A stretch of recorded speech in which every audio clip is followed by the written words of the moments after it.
Me preguntaba sobre la actividad que estamos haciendo con respecto a mi tatarabuelo Calfucurá, por eso lo nombré cuando me presenté. Calfucurá creo que es el toqui más emblemático de la historia mapuche, porque han habido otros toquis, tenemos Lestraro, Calpolcán, hubo varios. Cada uno tuvo una particularidad con la que se destacó. Los toquis más antiguos de otras épocas, como que quedaron en su historia grabadas sus peleas en contra de las invasiones, demás. Pero Calfucurá se destacó en la historia porque fue el único que estuvo combatiendo en la época, combatiéndose a los gobiernos argentinos y chilenos que estaban en formación. Él entra en escena, en el escenario de él, entra cuando los gobiernos estos se estaban formando, cuando ya estaba como comenzando lo que llamaron después los criollos la conquista del desierto y la pacificación de la Araucanía. Son dos procesos que comenzaron de manera casi paralela y que desde nuestra historia fueron acordados entre ellos.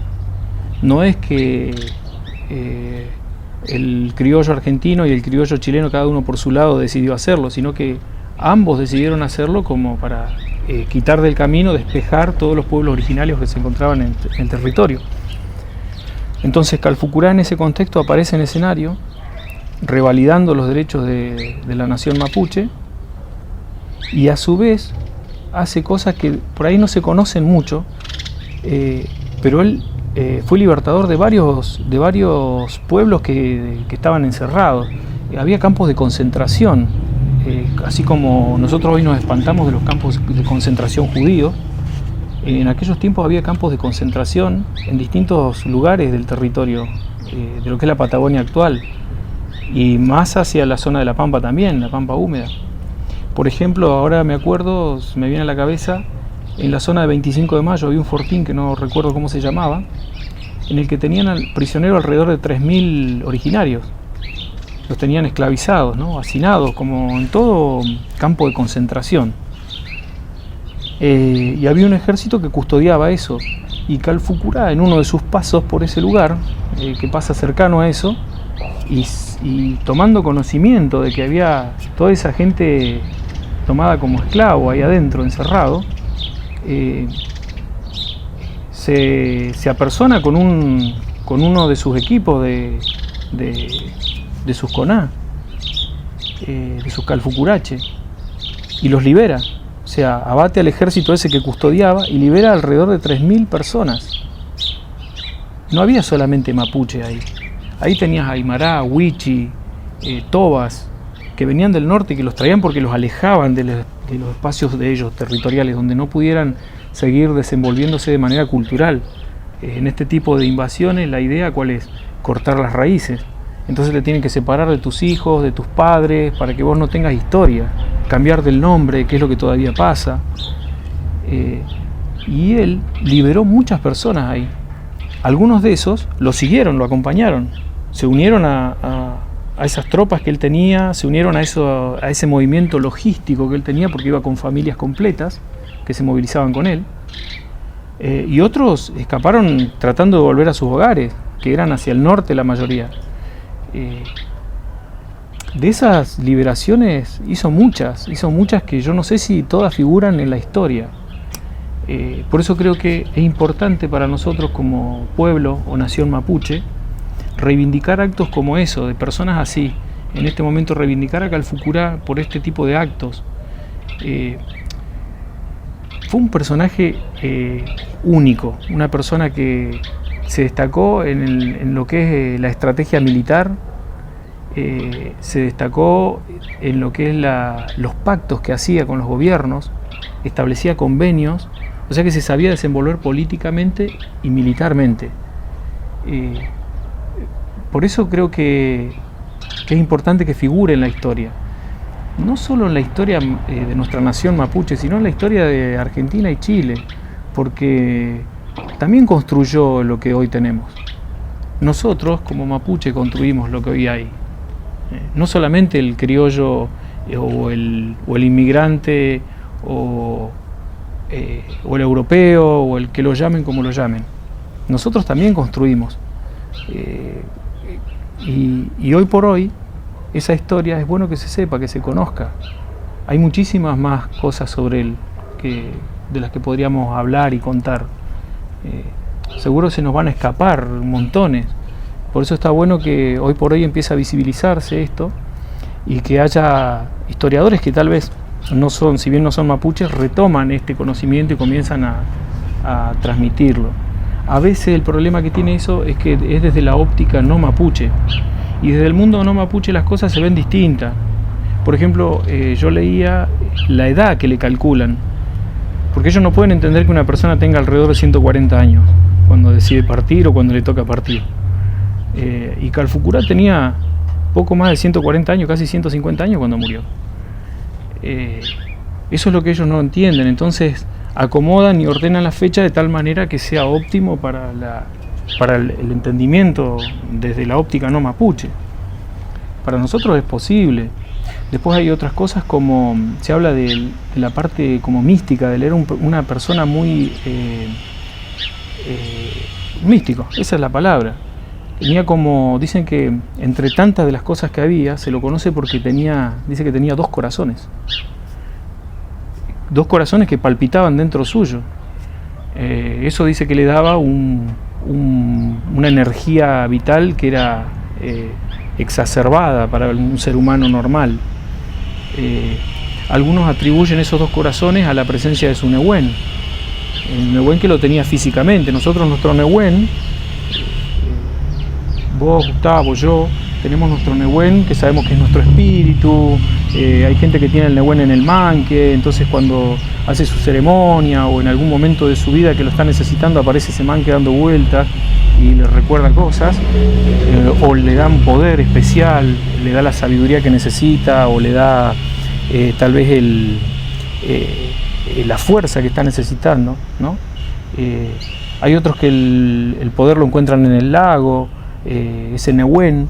Bueno, Calfucurá, el Nehuen lo tenía en la mano, ¿no? Que era a través de su piedra azul, como algunos le dicen, o algunos le dicen su perimontú.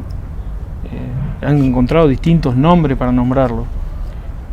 De cualquier manera, él tenía no solamente eso, como su fuerza, que esa fue lo que le heredó a Manuel Namuncurá, mi bisabuelo. Él le hereda esa fuerza a Manuel Namuncurá. El Nehuen en mano le entrega, digamos. Tomá, te entrego mi Nehuen, es como que yo te entrego a vos, Gustavo, tu cámara fotográfica, no sé. Él también tenía otras cuestiones así emblemáticas y como con superpoderes. Tenía, por ejemplo, una piedra de cuarzo con forma de calavera, que no era tallada. Entonces, eso lo tenía en un báculo, ¿viste? Como si fuera un cetro de poder que él utilizaba. Lo transportaba libremente, igual que su Nehuen. Ese cetro con esa piedra de cuarzo, dice que la vino a obtener los alemanes nazis, que los mandó Hitler, mandó a la SS y el barco naufragó. Hay un estudio que está hecho de la gente de Chile, incluso calculan está el lugar donde el barco se hundió, porque esta gente se llevó entre varias pertenencias de loncos de acá de la zona que habían sido pedidas exclusivamente por Hitler, ¿no? Acá vienen los pájaros a jugar siempre. Y tenía como esa doble faceta él. Dicen que tenía, por ejemplo, entre cosas misteriosas, Calfucurá tenía un ejército como de espectros, que ellos aterrorizaba a los ejércitos criollos, al ejército argentino y chileno, los aterrorizaba porque tenía ese ejército que lo comandaba él en persona. Dice que aparecían en la noche como ánimas que atravesaban las cosas, o sea, está en los relatos de ellos, que no entendían de qué manera llegaban sin hacer ruido, pero al galope, y que cuando los escuchaban ya los tenían encima, no tenían como escapatoria, no había alternativa. Hay uno de los relatos de Ceballos, de una de las batallas, que habla de que uno de los ejércitos lo tenía como diezmado, y lo habían ido encerrando ellos a Calfucurá con uno de iba llevando su ejército de élite. Iba él comandando ese ejército de élite de alrededor de, no era una tropa muy grande, no llegaba a los 100 jinetes, entre lanceros y gente que iba a caballo, y dice que los fueron acorralando y que en un momento entran a un valle con esos caballos que se veían tan ágiles, que ellos les llamaba mucho la atención los caballos que tenía ese ejército de élite, que eran caballos de gran porte.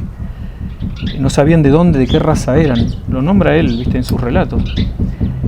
Y dice que lo fueron acorralando y lo llevaron a como un valle.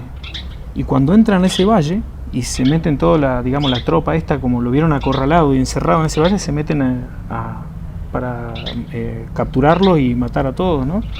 En ese lugar que estaban encerrados. Entonces resulta que era un pantano. Y no lo habían llevado ellos a Calfucurá hasta ahí. Calfucurá los había llevado a todos ellos ahí adentro. Era Calfucurá el que había hecho que los sigan hasta ahí. Y se dieron cuenta cuando ya estaban adentro. En realidad Calfucurá, con los caballos que tenía preparado para eso, salió fácilmente de ahí con sus tropas y los terminó rodeando a ellos, que quedaron encerrados, dice, con los caballos que no podían salir de los pantanos, porque era un suelo pantanoso. O sea, era muy estratégico, él era muy astuto para esas cosas. Les hizo creer que lo estaban acorralando cuando el que los estaba llevando a su juego era él. Y ese tipo de estrategias han sido estudiadas después durante años por el ejército. De hecho, nuestra familia ha tenido como un vínculo muy cercano al ejército desde que mi bisabuelo Manuel Namuncurá comenzó a integrar las tropas del ejército argentino. Uno de los pactos que él hizo fue pertenecer al ejército como para salvaguardar la parte de cultura que teníamos nosotros, la parte del linaje que quedaba, ¿no? Uno de los pactos fue eso. Además de que hay muchas cosas que lo llevaron a eso, ¿no? La traición de Catriel a su padre, de varios de los loncos que se abrieron y entonces negoció, ¿no?, para sobrevivir. A nosotros, por ejemplo, me acuerdo siempre una historia que decía mi tío Celestino. Cuando él hizo el servicio militar, dice que cuando se presenta él, el jefe del lugar ese, no sé qué jerarquía tendría, pues no me acuerdo, pero dice que el jefe del lugar donde él se presentó lo apartó a él, le dijo: usted es Namuncurá, venga, acérquese, no va a estar usted con la tropa normal. Y dice que hasta un caballo le dieron a él para que él anduviera con los... O sea, él no... Dice, no, usted tiene historia con nosotros, le dijo. Dice que lo tenían siempre aparte como un referente y que se hablaba mucho, me contaba mi tío, que en aquellos tiempos se hablaba mucho de las estrategias militares de los mapuches y se enseñaba sobre eso particularmente. Ahora ha cambiado mucho, el sistema de estrategia militar ha cambiado muchísimo, el tipo de ejército es muy diferente, es otra cosa distinta, por eso tal vez ya no se usa ese tipo de estrategias, ¿no? Y no se enseñarán tal vez, pero los militares copiaron mucho de lo que es las Fuerzas Armadas Mapuche, muchísimo copiaron. Creo que el hecho de habernos copiado nosotros es lo que lo llevó a la victoria a ellos, en gran parte. Otro de los factores fue, bueno, estas grandes diferencias que existen en nuestro pueblo a veces, que se ven hoy.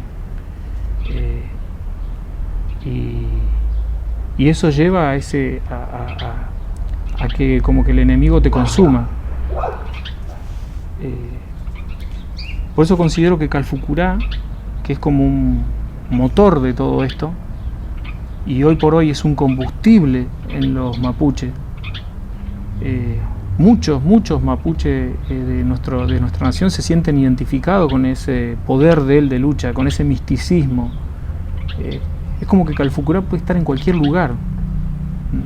Él le enviaba a través de un sueño o a través de su telepatía, enviaba mensaje a otras tropas que se encontraban a kilómetros de distancia de él. Enviaba la fuerza que te digo yo, la enviaba para que se le manifieste a cierto lonco que era el que él tenía como referente y que prepare sus tropas. Entonces lo estaban esperando listo.